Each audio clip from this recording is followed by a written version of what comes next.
apart or put them back together. But about once a month, we do what we call experience panels. And these are sort of highlighting segments of our member base and friends of the club in various either social or racial boundaries. So tonight we've got an Asian American experience panel.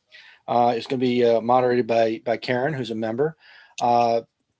This is live now on YouTube, on Facebook, on the Facebook Members Lounge, on Twitter, and on Twitch. That said, if you're watching it on one of those channels and you're not here on the Zoom, we probably won't get to any of your questions.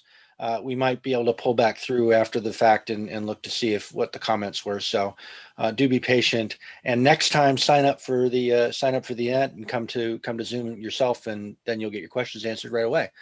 So I'm going to turn it over to Danny, who's going to do a little bit of housekeeping in terms of how this is going to work, and then we'll get started. Thanks, everybody. Thanks, Ed.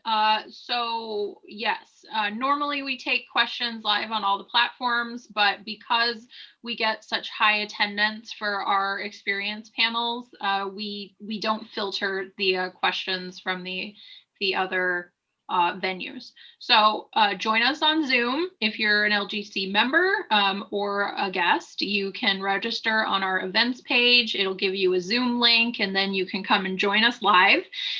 For those of you in attendance on Zoom, type your questions in the chat box. Kyle and I will compile those, and if we have time at the end, we'll ask those to our panelists. But these 5 wonderful people have had a great conversation going on Facebook for a few months now, and they have some topics of their own that they're gonna discuss. So our questions will just come in at the end if we have time. So Karen, you're our moderator today. If you want to take it away, we'll let you lead. Great. Thanks so much, Danny. And thanks so much, Ed. And thank you all my co-panelists for joining us and all the audience. We're really excited. So when we had seen the other fantastic LGC experience panels, many of us thought, hey, we really need to do an Asian American experience one. I think we're one of the fastest growing segments of the new gun community. And you know, people really don't often associate Asian Americans with owning firearms. And so let's have a conversation about that. So I thought, why don't I ask people to introduce themselves and talk about what drew them into the firearm community. Was it your family, right? Did it get passed down through your family, or was it something else? And maybe Amy, can you introduce yourself and get us started?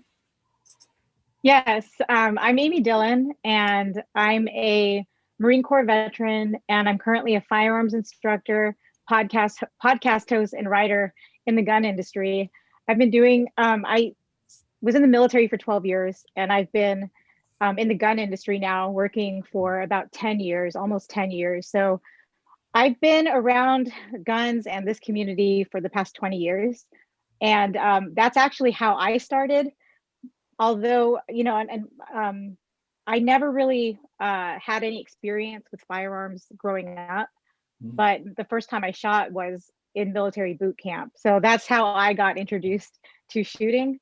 And now it's, you know, obviously with it being my career, it has, you know, it has a lot to do. It's my livelihood, I should say. Wow, wow, that's amazing. Hey, Erickson, you want to go next? Sure. Yes, my name is Erickson Reduda. Born and raised in the San Francisco Bay Area, San Jose to be exact. Yeah, I never had guns growing up. I am a son of a veteran, Navy veteran, and my dad, you know, never had it around the house, never talked about it. I had friends who had their own pistols, guns, friends in the military, and then also friends in the Navy. It's not Navy, police officers. So they're always urging me that I should, you know, have one. But it wasn't until last year at the beginning of COVID that I felt the need for having one. Essentially when, you know, people were attacking Asian Americans because they're blaming us for bringing COVID to America. So that's when I decided to get one. And I think one of the best things about the club was I joined the club before I even bought my pistol, because I wanted to be surrounded by, you know, people who are knowledgeable, people like me, you know, people with kind of like the same thinking and, get the education that way before I decided, to pick up my first gun. Yeah, thanks, Erickson. Hey, Trish, you want to go next? Yeah, sure. My name's Trish Resplendor. I'm also known as TJ. Basically, I've been on and off. I've had a relationship with firearms on and off throughout my life. My first experience shooting was actually with the JROTC program. They had, rifle training. So one of the first guns you shoot is a Springfield, or I should say a rifle. I didn't actually get to play with some of the bigger toys like the M4 carbine and whatnot until I went to basic training and went through the Army program as well.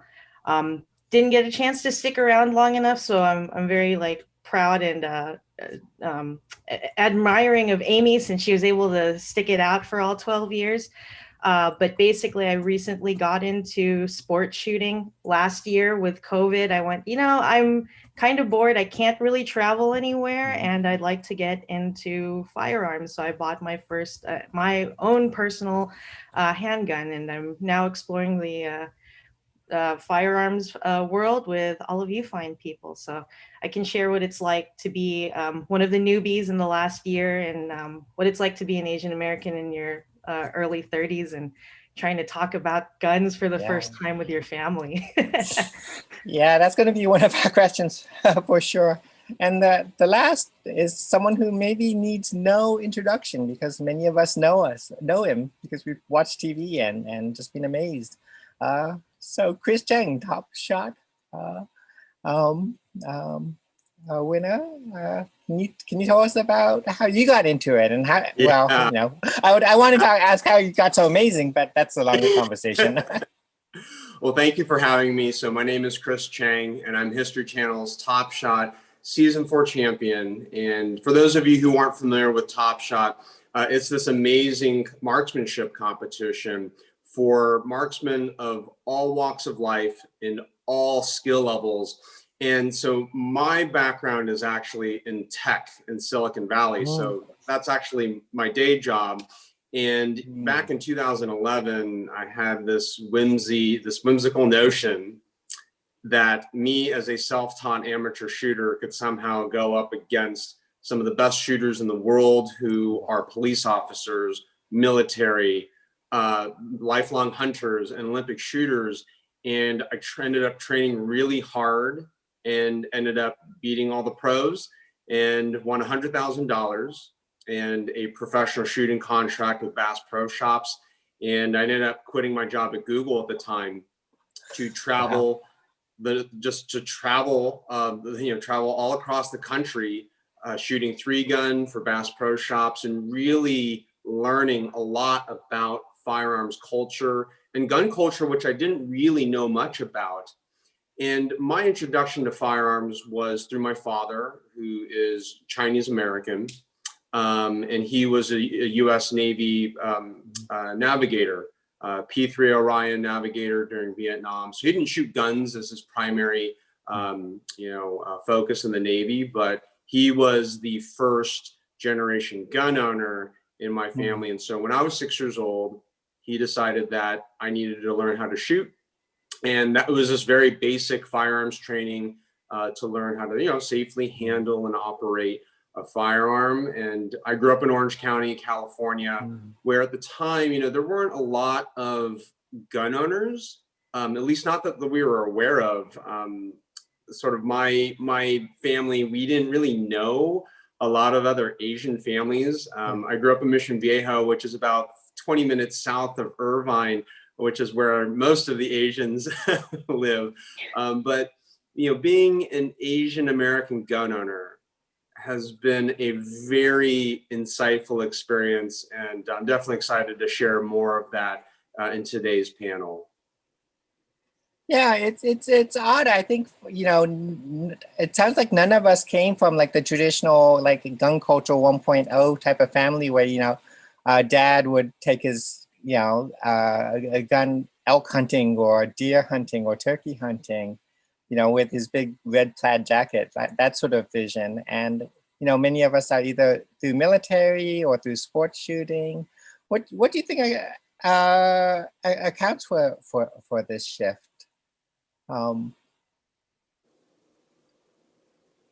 Well, I know for my family, Yeah. you know, I have a kind of interesting background because of what my dad's family experienced. My both of my parents are from the Philippines, and in World War II, Japan invaded the Philippines, and Yeah. my dad's family, and my dad was six years old at the time, actually had my grandmother and my dad and my uncles or his brothers, they had to flee their house because it was taken by the Japanese soldiers. And that, you know, my grandfather, who was fighting with the U.S. military at the time as a Filipino, he never came back from war, and so he was declared missing. And that really started kind of the military tradition in my family. And my dad, as soon as he turned 18, because he had was granted American citizenship because of my grandfather, he immediately came to the U.S. and served in the Navy. And I was born here in the United States, but I've been, you know, back and forth between here and the Philippines, you know, throughout my childhood. And I was lucky enough to be deployed there a few times as well when I was active duty. It's although he didn't take me out hunting, he did raise me to be very aware of the uniqueness of being American and having the Second Amendment, which is something that although I wasn't, you know, actively involved as a, you know, Second Amendment advocate when I was younger, I very much am so now. And I think being, you know, in my 40s now, I kind of can understand the magnitude of the importance of that. And so that's why, you know, I've developed such a passion for the Second Amendment and gun ownership, but especially as, you know, as an Asian American, I never really saw others like me in the gun community that I was a part of here until, you know, more recently. So it's kind of a new experience even for me to meet other Asian Americans that are just as pro Second Amendment as I am. It's interesting because Go ahead, Chris. oh, I was going to just say it's interesting that Amy's family took that route because my family completely bifurcated. My dad's side of the family, recognizing you know, the effects of the war, decided that they too would be, you know, or join the military. So I have one cousin who went through West Point. He's actually an officer, a commanding officer stationed at Fort Bragg. Now, my mom's side of the family, however, completely anti-gun. When they ever heard anything about the military, it was very hush hush. It was very much, you know, that's great for you, but let's not talk about the subject of guns. And it's interesting to see that, you know, there's this duality in the community, that there's a love and a passion for firearms, but it's something we can't share. It's almost something we have to hide. So I'm interested in hearing what Erickson and Chris have to say. Actually, your experience too, Karen. Yeah.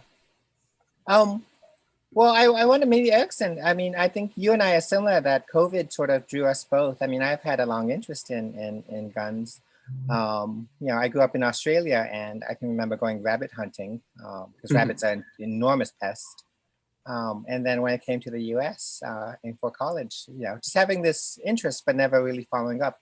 But COVID was the thing that pushed me over to the edge into like actually owning, this feeling of like, people are saying we don't belong, and we do belong. And so I wonder if you, Erickson or Chris, if you want to talk about anything about how COVID has changed how you view. Sure. Yeah. Let's see. I remember, I think it was around probably February, I started asking some friends, you know, this pandemic thing is starting to get out of hand. And, you know, I watch a lot of movies. I play a lot of video games, even though in my late 40s, I still play. So, you know, one video game came to mind. I play a lot of Tom Clancy games.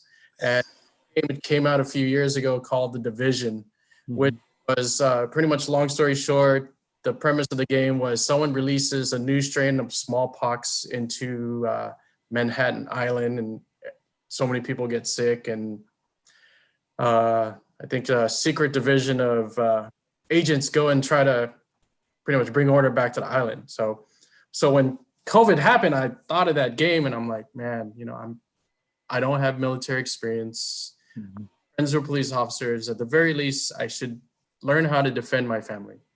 And, you know, hearing the stories of Asian Americans in New York and other places where people are just coming up to them and blaming us for something we had nothing to do with, it just kind of made me want to, you know, protect my family.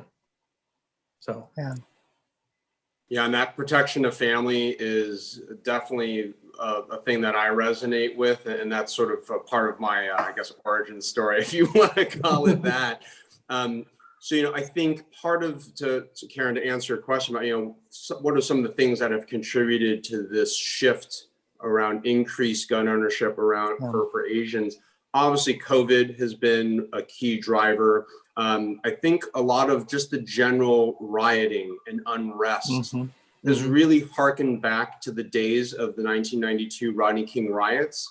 And I know we had talked about not saying rooftop Koreans, but you know what? You just have to say rooftop Koreans to really get the point across that Korean Americans in the middle of these riots, when the LAPD was not available and they said, Koreatown, you're on your own.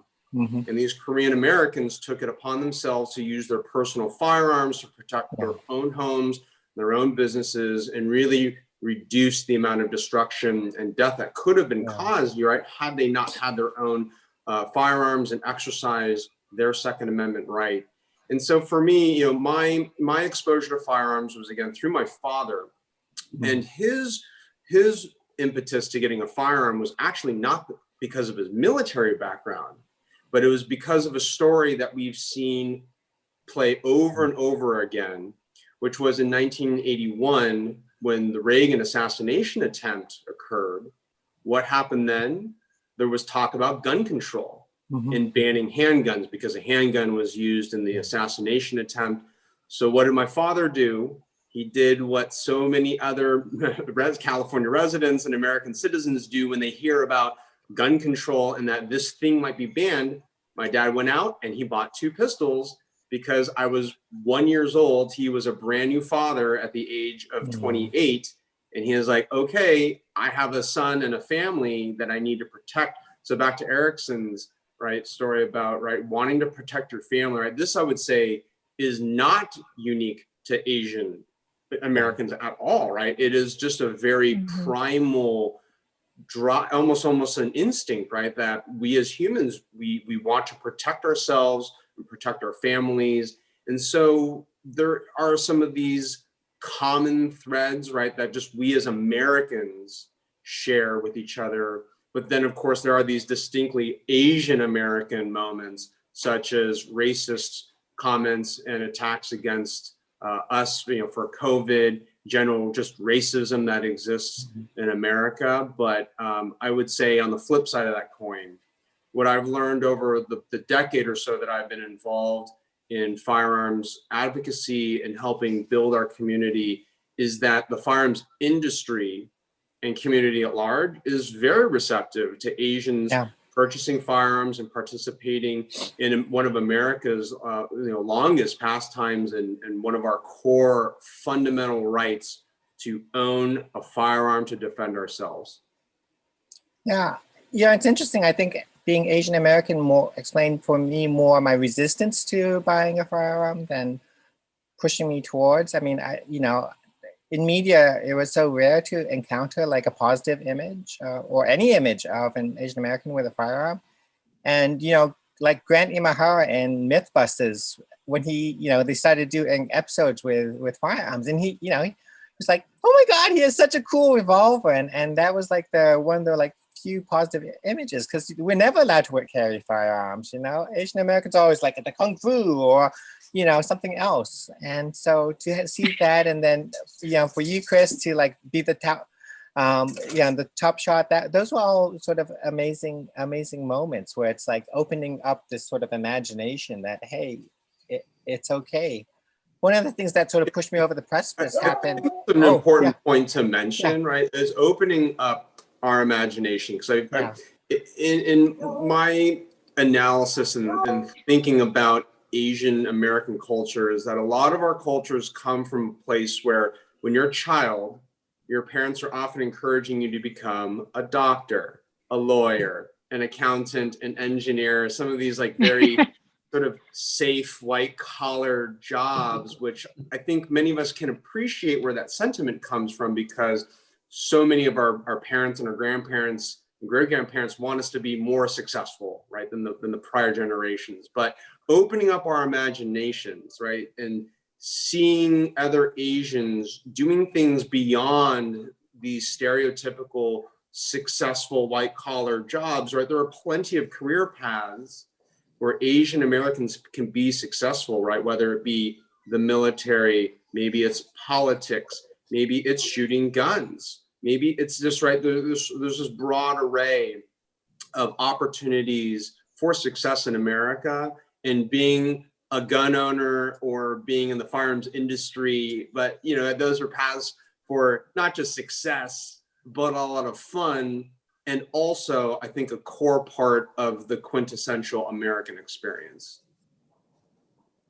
Yeah, I want to I agree. Oh, Go ahead, Amy. I wanted to piggyback off something Chris said. I've had the, very good fortune of being able to see Chris speak at a few, engagements in the past few years. I've seen him speak at Gun Rights Policy Conference, Rights for a Two-Way Rally 2 years ago. And I want to point something out that Chris, I've noticed that in your speeches, you lead always with, I am an Asian American. And that's how you when you're introducing yourself, you kind of define yourself first as an Asian American.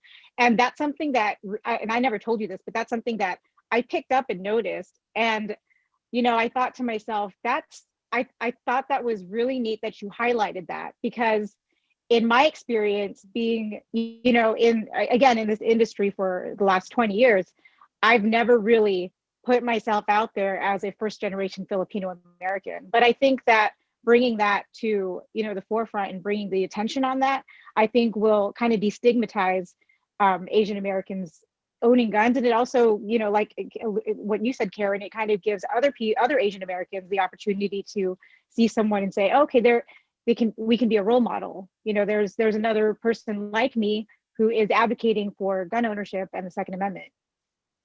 I mean, and you can see it now too. I was just telling Chris before, the panel, that I was watching his videos from the National Shooting Foundation, or NSSF, and it was folks like Chris, or even before that, as a child, watching like Lucy Liu with Charlie's Angels. I mean, there were times where you're going, that's really cool. I can be a gunslinger, but I can also be really intelligent too. I can be known for more than just math and textbooks. So, like, this is an exciting experience to get into. And it's just a matter, of being creative and putting your foot out there a little bit. So again, super glad that this is happening right now.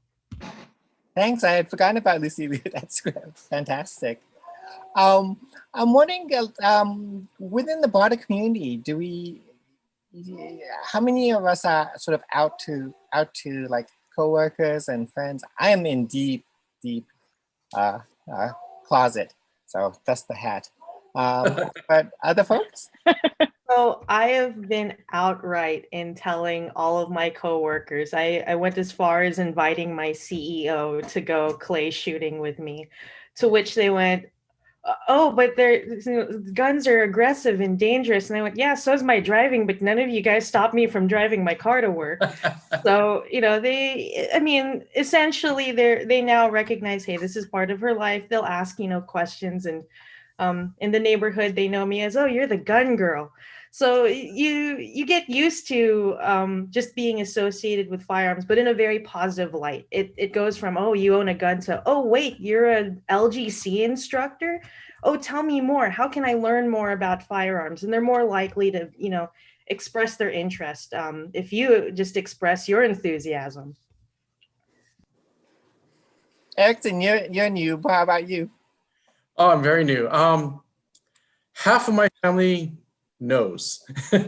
My immediate family, my parents, I have 3 younger siblings. And I'm kind of the black sheep. So The youngest sibling knows for a fact because one of the activities for my bachelor party 10 years ago was go to a gun range in Reno. So, and we got Is that when you came out? No, that was just us just, doing something together. And he was always shooting a machine gun in the video games, and he shot the same, for real. And to shoot a Beretta. And it was a lot of fun. But, and I did it sporadically, maybe with another cousin. We went to a local gun shop and we shot over there. But yeah, my parents would be very shocked. I think my dad, maybe he's calmed down a bit. I mean, his hobby's golf. He's retired. All of them play golf and hang out. So I'm sure that if I told him, hey, I got a gun now and it's handled safely. I got a really big safe that looks like a closet because it's covered with one of those IKEA closet covers in the garage. And I take classes and I go shooting, doing the shooting sports with you, TJ, and a bunch of other people. Yeah. Did your partner know? My wife knows, yes. And story, because I bought the gun and I've had it home for 2 weeks before I told my wife. I was so scared. I'm glad you're still married. Permission. But the roundabout way that I told my wife, she's probably in the other room, is that we have a text thread between me, her brother, and sister-in-law, brother's wife. And my brother-in-law posted a picture. He goes, hey, if someone tries to steal something from my car again, I'm going to get him with this. And he showed a pistol. And it looks like a regular semi-automatic pistol. And I'm like, oh, he has a gun now. And then I turned to my wife and I'm like, hey, babe, so if I were to say, get a gun and a safe and take classes, and would you be okay with it? And she's like, yeah. And I'm like, are you sure? And she goes, yeah, I'll be okay with it. Wow. Okay, good, because I showed her a picture of my gun in a safe. She goes, what's that? I go, that's my gun. Where's it at? It's in the garage. Oh my God. And she goes, really? And so I went and go get it. And I showed it to her. I made sure it's unloaded, showed it's clear. And she goes, oh. I go, you can't change your mind anymore because you said yes.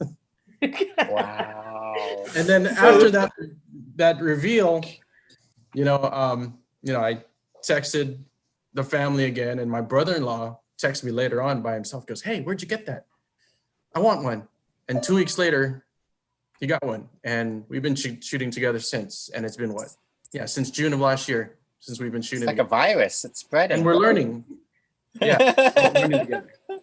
I love that story because there's these inflection points, and I definitely had one at work where at Google there are open office floor plans, right? So there's very few closed door offices, and so as a manager at the time, I actually had an office with a closed door, and so one of my other colleagues who I knew was a gun owner, we would often talk about firearms, but one time. This was before I was on Top Shot. So before I'll talk about before and then after. So before I was on Top Shot, right? I was a partially out gun owner at work, and I would talk about guns with this one coworker.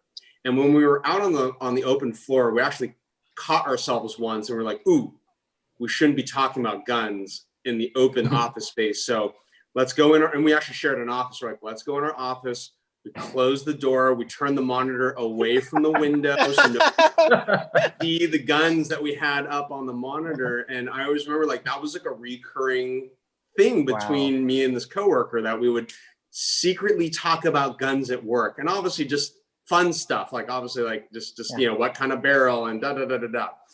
So then, what interesting thing happened is after I won Top Shot, it was as if because of the experience of seeing positive representations of not just Asians, but just good people, right, owning guns on national and actually international TV, it gave some of my other coworkers, it felt like license and freedom to talk a little bit more openly about guns in the workplace and just in a casual hobby way. So there was a striking moment after I had been on Top Shot that I'm walking in my team's pod area, right? Open office floor plan. Everybody can hear what everyone is saying. And one of my team members, he raises his hand because he had a question for me. So I walk over to his desk expecting a work question. And I walk up to his desk and he's got two 34-inch monitors, right, on his desk. And up on screen, he's got all sorts of AR-15 parts, barrel triggers and magazines and this and that. And he's like, Chris, I want to build my own AR-15, but I'm really confused about, what kind of barrel length should I get? What is 1-in-7 versus 1-in-9 twist and 223 versus 556? Or all these questions. And my jaw just sort of dropped because here we are in the open office, just talking about building an AR-15. But the thing is, I felt comfortable talking about it. And obviously this was a direct report who felt comfortable, asking me about it in a very open public space. And that was again, a key inflection point in me being personally just more comfortable being out as a gun owner at work. But it is very hard, right? Because you just don't always know what the consequences might be, where maybe your boss might pass you up for a project or pass you up for promotion, right? If he or she learns that you're a gun owner and right, there is this calculation that I think a lot of us run through our head asking ourselves, is it worth it for me to be out as a gun owner at work, at home, within my family and my friends? And I think what it comes down to is this. I think Asians, and Asian Americans in particular, I think we often are, I hate to use the word coerced, but I'm just going to use the word coerced because I feel like it is there's a strong drive for our families to coerce us into being a certain way, right? Into checking certain boxes that you need to look, sound, speak, and be professional in certain ways. And, for me, over the past, decades of my adult life, I've had to grow and mature and find myself, find my voice, find the courage to just be who I am and not be ashamed, not be afraid of saying that I'm a gun owner. I'm also gay. So there's this other aspect of me that I'm out as a gay person. I'm married to my husband, blah, blah, blah. But there are so many of it's this general concept that Asian Americans, I think we have a long way to go around speaking up for ourselves, defending ourselves too, for who we are and not being ashamed for who we are, and just telling people, look, this is who I am. I'm a gun owner. I'm a this, I'm a that. And you know what? Take it or leave it. And if I'll find a job, right? I'll find a career in a community, a professional community that will support me for who I am. So that's something I hope is interesting for the group here to hear and maybe learn. Absolutely. For Amy and Trish, I was wondering, there's the additional gender aspect as well. To be a woman and Asian American woman, I think adds things. Trish, I interrupted you. I go ahead, you, Amy, go first. Go ahead, Trish, go ahead. Oh, all right, so I'll go ahead. So basically, in being Asian American and being female, and also having family that is also from, an Asian country, and the idea that you're demure and that you act, present a certain way. I was already labeled as the Asian redneck of the family. So it was at this point where they went, you know what? One of the last words my uncle said to me before he passed is, he goes, Trish, I'm really concerned. When you ride a motorcycle, you have to, you put both sides on the bike, and that's not ladylike. You have to stop riding a motorcycle. And so you can already see there's a certain standard of either elegance or being prim and proper in this unspoken code of conduct that gets broken the second that you do something that isn't female or that isn't feminine in that sense. And you get this entire, challenge of self too, of, who am I? I know that these are what my friends and my family are expecting of me, but this is something that is very true to my identity and something that I enjoy. Do I give that up? Another thing too is the challenge of how will my friends react? I'm sure that when I started posting on Facebook, this is my first firearm. I'm really excited. I'm doing my first USPSA or IDPA match. There were friends that you just were shaking their heads and they were messaging me privately and going, are you sure you want to post that? What happens if, someone, a coworker sees that?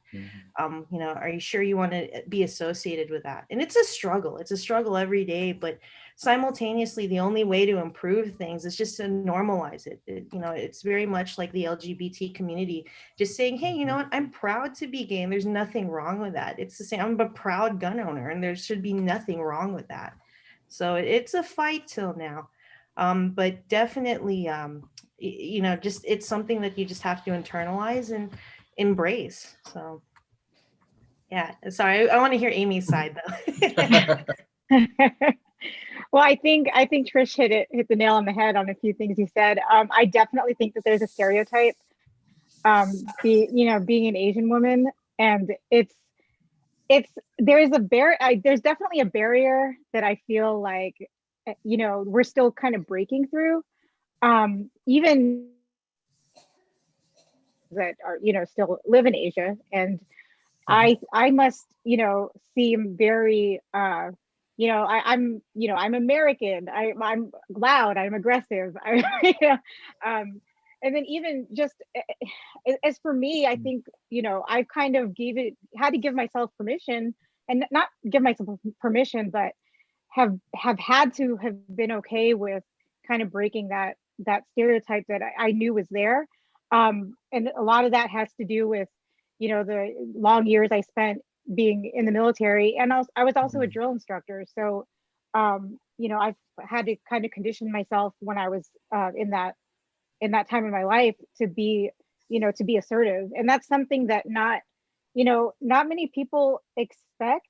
I think being Asian, I think that there's this kind of, and maybe you guys, will agree or disagree, but there's, and I think that was in our notes, that something about the Asians being the model minority.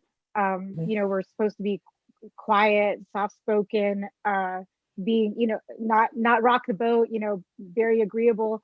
And it's, for things that we're passionate about, and, for all of us here, it's being a gun owner and wanting to spread the positivity of that message.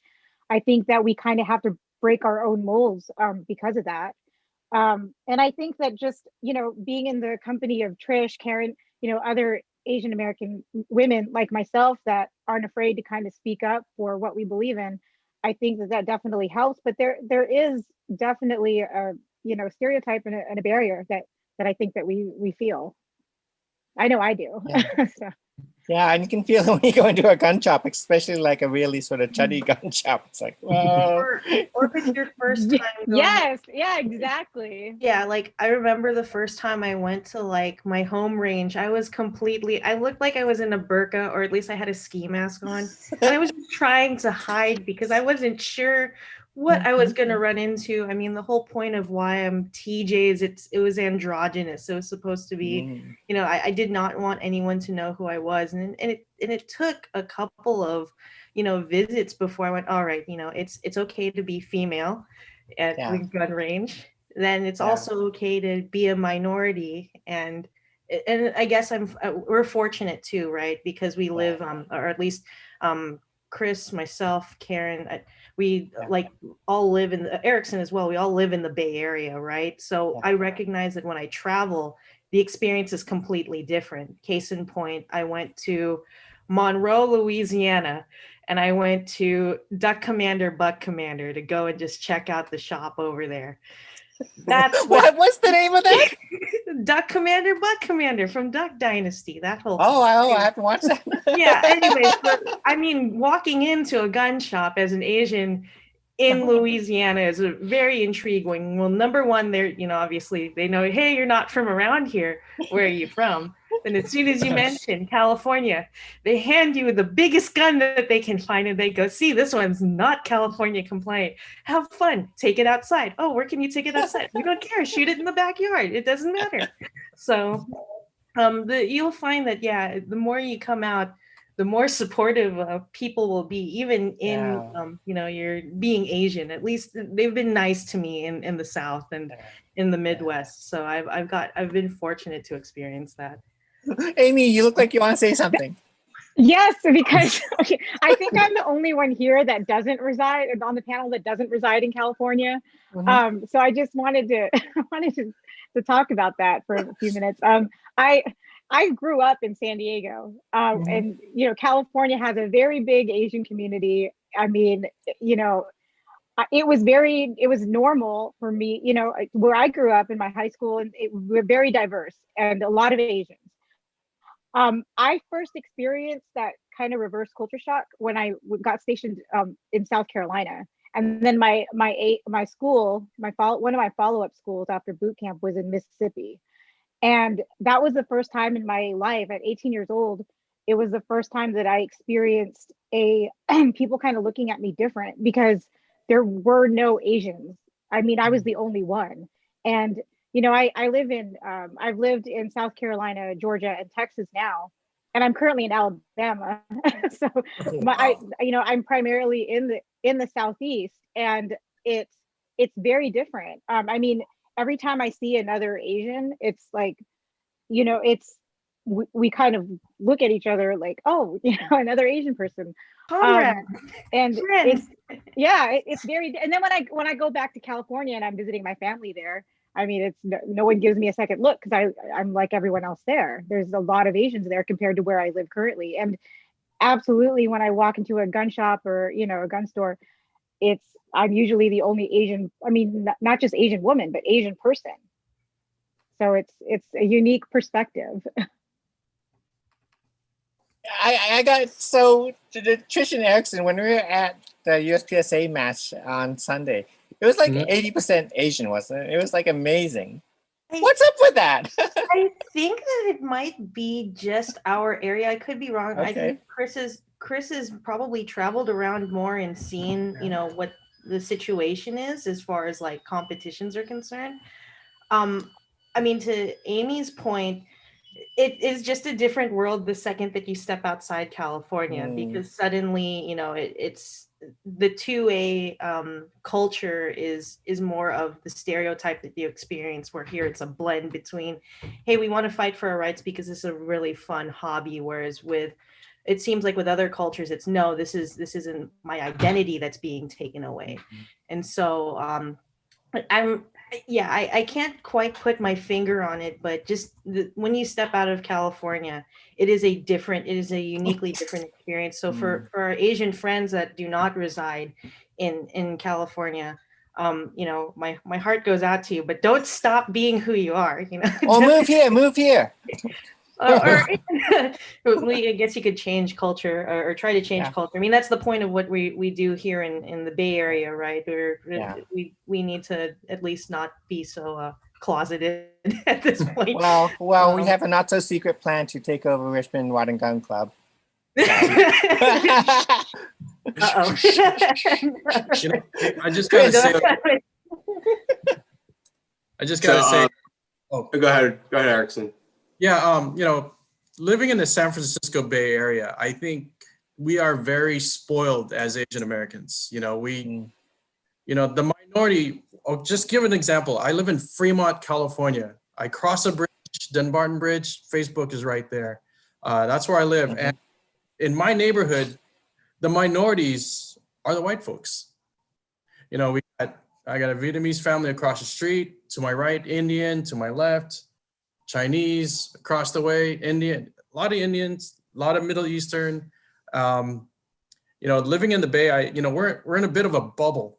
But every once in a while, I'll get surprised, a little reality check when I do go to the gun range just outside. Let's say Livermore is about a half an hour away from me, and it starts heading towards the Central Valley. And that's when you start noticing, okay, it's a little bit more red out there. They used to have a big old sign, vote red, vote them out, something like that, down the street from the gun range there. And the dialogue that you would hear at the range, you know, for a while there is like, oh, maybe I should cover my LGC patch on my gun bag a little with my jacket so I don't get any sideways glances. But, you know, I think, you know, growing up in California, growing up in the Bay or any coastal area, you know, this bubble gives a little bit of protection for us until, you know, we start venturing out to the central or the north, or just start going east to like where Amy's located.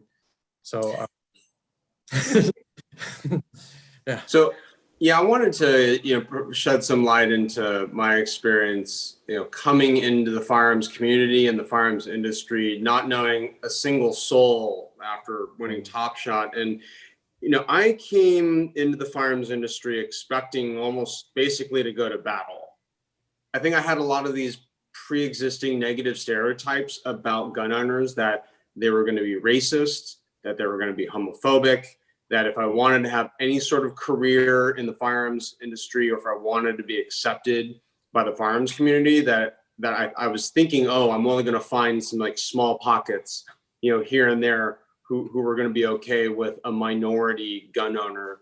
And, you know, I'm at the same time happy and ashamed to say that my own negative stereotypes were just busted, right? That my whole experience in the firearms community has just been so predominantly positive. And for a lot of gun owners, it often does not have to do with your race or your ethnicity or your gender or your sexual orientation or your religious background or any of that. It really comes down to, do you support the Second Amendment? Do you support our country? And if I found, if I can create that bond with gun owners, which sort of inherently, as a gun owner, you probably support the Second Amendment, that is the foundation that I've been able to build off of and foment a ton of both professional and personal friendships and relationships in the gun community. And I think the story for Asian Americans is this, is that we have to tell our own story. Like not our stories like Asian Americans, right? It's just telling our own individual story and exploring, well, who am I? What do I want to do and accomplish? What do I want to say to the world? And I think where that becomes a big challenge for Asian Americans, and I mean, I'll speak personally to this, is I think so many Asian cultures are based on doing, not saying, right? That talk is cheap. And if you want to actually make an impact on the world, just go do good work. Don't bother talking about it as much. And I think too many Asians and Asian Americans, we have an immature voice, and we have a long way to go, right, to encourage each other to speak up, right? It's not enough to stay silent on the sidelines, even if you agree with, you know, if you support our Second Amendment rights, for example. It is not sufficient to be quiet, right? Silence is basically compliance with gun control, right? If we don't speak up and defend our Second Amendment rights, we are by de facto going to allow gun control advocates to continue passing gun control laws that we know don't do anything to reduce crime. They don't keep us any safer, and we're giving up our freedoms and liberty in exchange for this false promise that we're somehow going to be safer.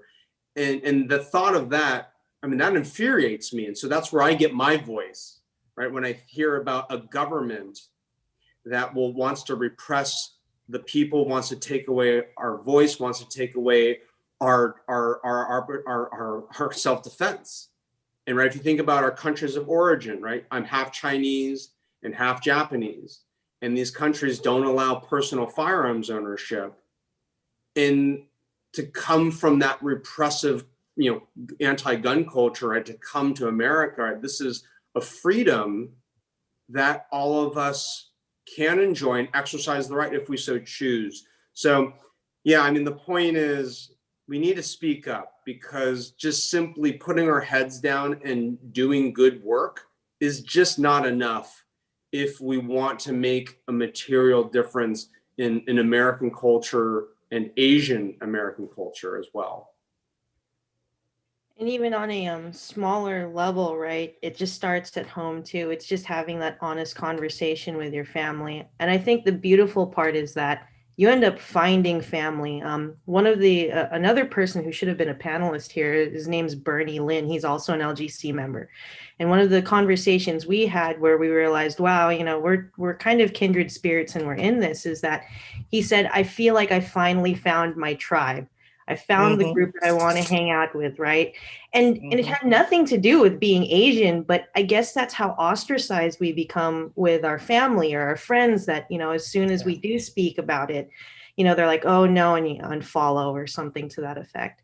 But at the same time, you know, we end up surrounding ourselves and being surrounded by like-minded people who aren't just crazy about, oh, let's go and we call it mag dumping, right? Let's go and just throw out all the rounds. No, it's like, no, right now with the primer shortage, every shot counts, right? We value, we respect the time. We find that it's therapeutic. It's just such an empowering sport, hobby, passion, profession. Yeah.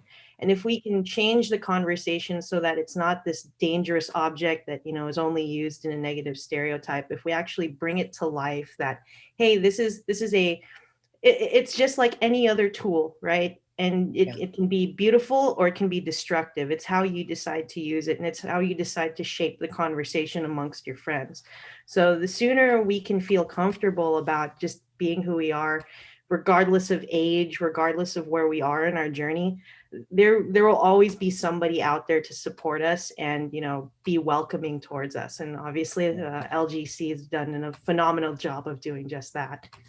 Wow.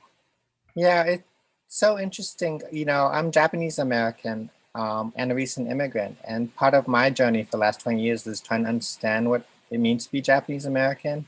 And part of that has been going to all the internment camps. And some of them, you know, they're in such desolate areas. I mean, Manzanar is accessible, but all the others are in such desolate areas. You know, I've rented a 4x4 to go out to some of them and to feel them, this real kindred, and to, you know, to get back to what Chris is saying, how do we understand our relationship to this country that, you know, we belong to? It's and that we have a right to claim as ours as well. So I really appreciate everything, you know, all the conversations we've had. I think, you know, my experience has been so positive because of people like Trish and Bernie and Erickson at the Richmond Rod Club, where we've carved out a space. We know we may not have overthrown the board yet, but we belong there.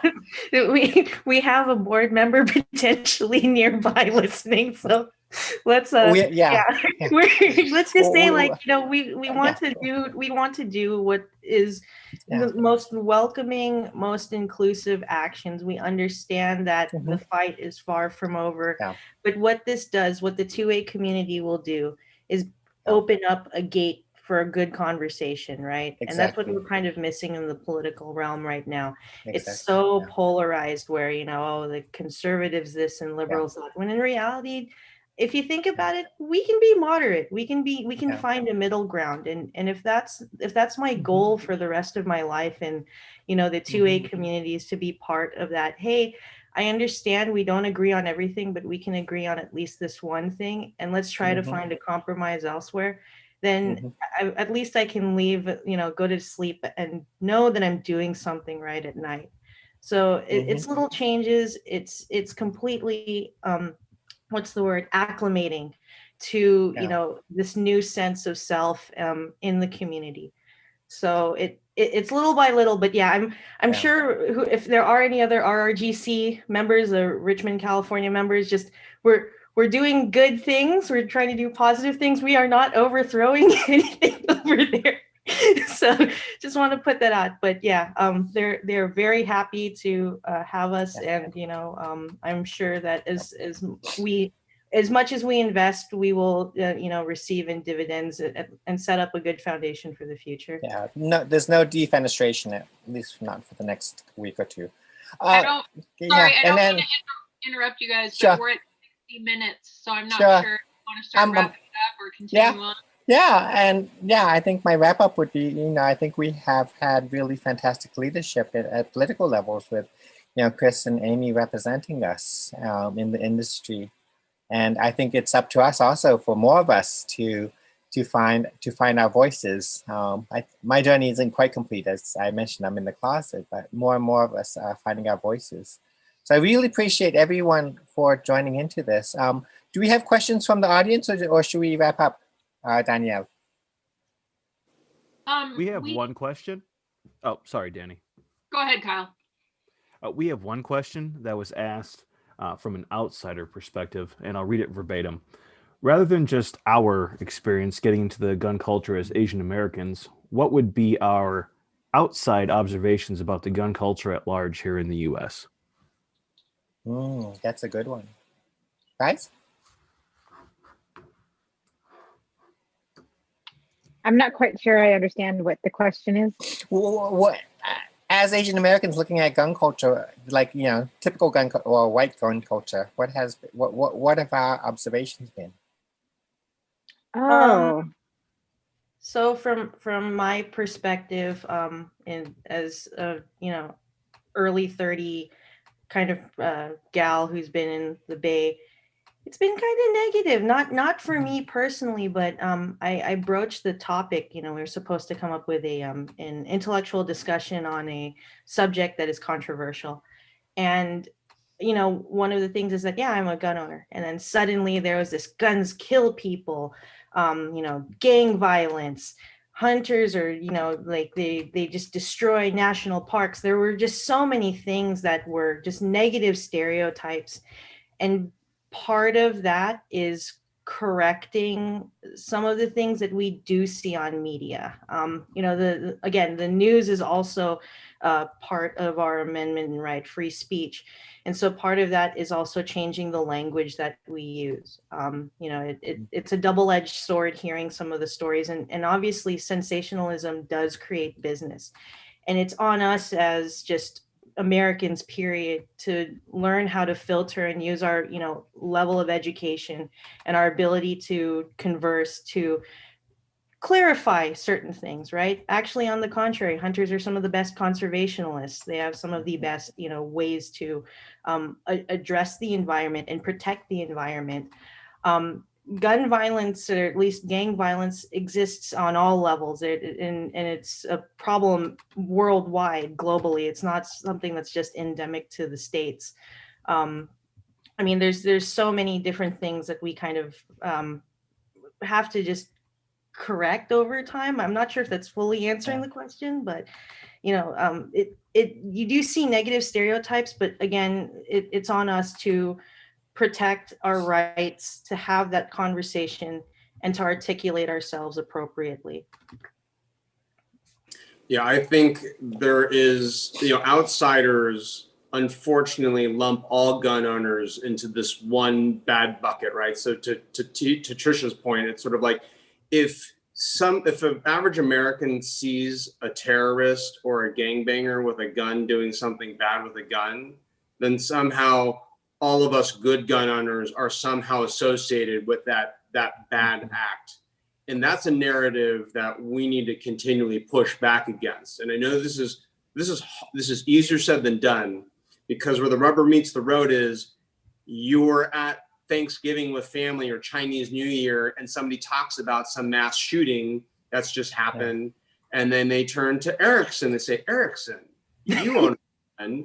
What do you think about the asshole, right, that just shot up a bunch of people? And now you're on the spot. And like, that's a really uncomfortable and challenging place to be in. But the point is, we have to have the courage of our convictions to say, yeah, like what happened, that terrorist attack was terrible. And I, as a responsible gun owner, don't condone that. I have nothing to do with that violence. And there is this other side, this good side of gun owning Americans. and Asian Americans, right, we have our own unique story to also tell in this larger narrative of being an American, an Asian American gun owner. That's funny you bring that up about like Thanksgiving, because stuff like that has happened, you know, over the holidays recently, and it's like, should I tell them now or wait for another opportunity, you know, on a quiet time and not be in the middle of a family dinner, you know, talking about this stuff. So, but, you know, just hearing like everyone's story, it kind of makes me kind of backtrack, and maybe I will, you know, approach, you know, my immediate family members and say, hey, bye. Or maybe show, you know, one of the videos, you know, of like, you know, me attending either this challenge competition or even the most recent US PSA match that we did a few days ago, you know, and just sharing, hey, check this out. What do you think? You know, maybe approach it that way rather than saying, hey, I bought a gun, you know. And Well, another thing to think about too is use our powers of persuasion and conversation, right? Like if we're going to demonize every gun owner for the act of one person, what do you say about coaches, right? Or teachers that have, you know, dealt with molestation cases? Do we demonize every single instructor? Absolutely not. You know, the education is the backbone of how we have accomplished so much in this country. So, you know, at the same time too, don't let one horrible event or bad apple spoil the rest of the bunch, right? We kind of have to push back respectfully with compassion and continue that conversation. So that would be my response to is to say, hey, unfortunately, yeah, it's sad that one person or that one event is somehow coloring the rest of the community, which is generally extremely, you know, law-abiding and reverent of the experience of having a gun or not having a gun, right? Amy? Well, and I think, you know, like kind of what everyone is saying is be the example. And I think that it's, you know, it's easy for other people who may not know you to, you know, when they think of a gun owner, they think of all the negative examples they've seen. And, you know, I've had the experience of having, you know, a friend of mine, this is a long time ago, a friend of mine, not knowing that I was, you know, into guns or anything like that. And, you know, she started a conversation about gun control. And, you know, I listened to her and I didn't attack her, what she was thinking, but I just very calmly, you know, said, well, you know, you know, you don't think I'm a bad person, do you? Well, of course not. Well, I'm a gun owner. And this is why I don't believe that passing this bill will work. And, you know, to what Trish said, you have to be able to articulate and conduct yourself in a manner in which, you know, you're basically just winning them over already, you know, especially if it being your family and friends who already like you, you're just, you know, letting them see a different side of you that, hey, I'm not a bad person overnight just because now you know that I own a gun or that I support, you know, the Second Amendment. So I think just being that example and willing to sit down at the table and have a conversation with someone who might have very different views, you know, than what you have, is the willingness to be able to listen to them if you want them to listen to you as well. Well, I'm getting nods that we should close up. I think my experience has been, you know, both taking defensive classes has been against my stereotype. Gun culture is really about the reverence of life, that we carry an awesome responsibility and we have to think about it. And the reason why we train is so that we have the brain space to be able to make a decision which will affect everyone's lives forever. And so there is this deep sort of need, we are pushed to actually think about what we do. And I think that's really important. I think most people go through their lives not thinking about what would they do if somebody really threatened to hurt their family. And so, you know, they live in ignorance. And once you are a gun owner, you can't. You have to say, I understand the responsibility of what might happen, and I'm going to think through it. I'm going to train so that I can make the decision, a decision which has immense consequences. And I think I've seen this also in hunter culture as well, that, there's, all my friends are vegan, because I live near Berkeley. And I see in the hunters a deep reverence. They are so concerned with not having an animal suffer, not wasting a life unnecessarily, not letting the parts go to waste or to cause unnecessary damage. And I think that's really, really important. So that's, maybe that's more of me, my liberal experience as a gun owner than perhaps my Asian American, but a lot of my stereotypes have really been changing. Anyway, we are getting the nudges from our gracious hosts. And so I want to thank all of you, Amy, Chris, Erickson, Trish, for your conversations. And maybe do we hand it back to you, Danny and Ed? Yeah, thanks everybody. This has been very eye-opening, and I'm very excited that I got to sit here with you guys for the last hour after talking to you for a couple months now planning this. So thank you again. This is going to be live on YouTube later on. Everybody, the chat has been thanking you all profusely. Everybody's really loved this. If anyone has any questions that didn't get addressed, you can email me at lgcevents@theliberalgunclub.com, and I will share the questions with these wonderful panelists and try to get an answer back to you. And we never answered the question about like a cook-off or like sriracha versus other spices and. Well, I believe there was only one other question that we didn't get to, and it should be a relatively quick one, because other than the LGC, which is obviously hosting the event, are there any other Asian American shooting sports clubs that you could recommend, whether local or national? I don't know if it's technically a club or if it's just a group of people, but at Richmond Rod and Gun, there's a group called Team All You Can Eat. And you all look Asian.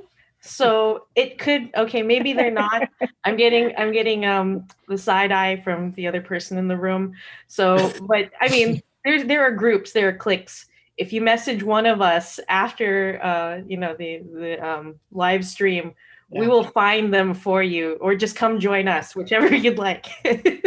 But maybe this is a call for it, Chris.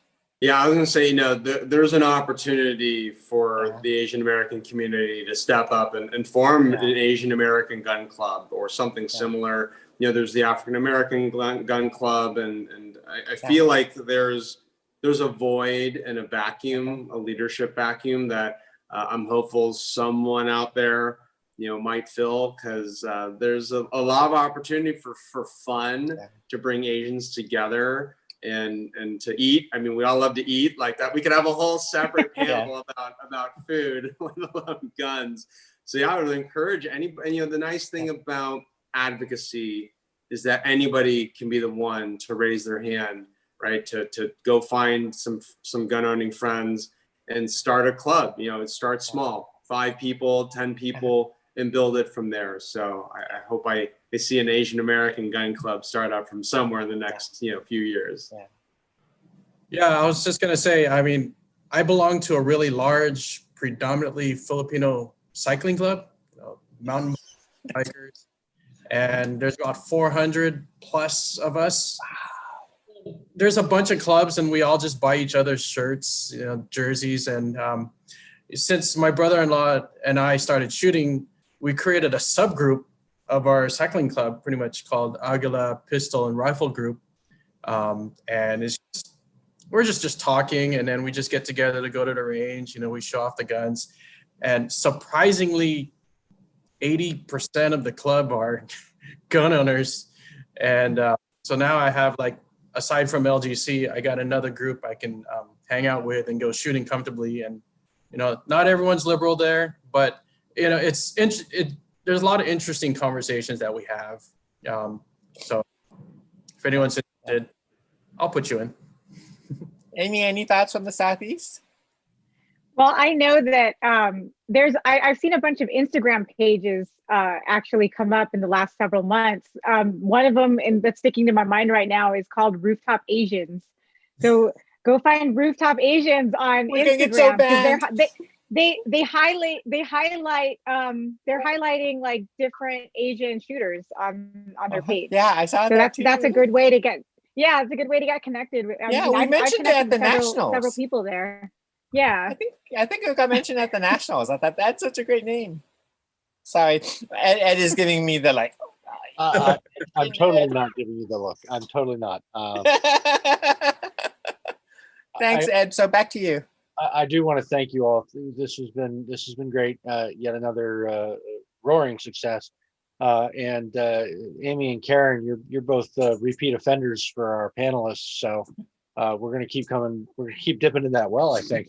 But I do thank Chris and Erickson and Trish.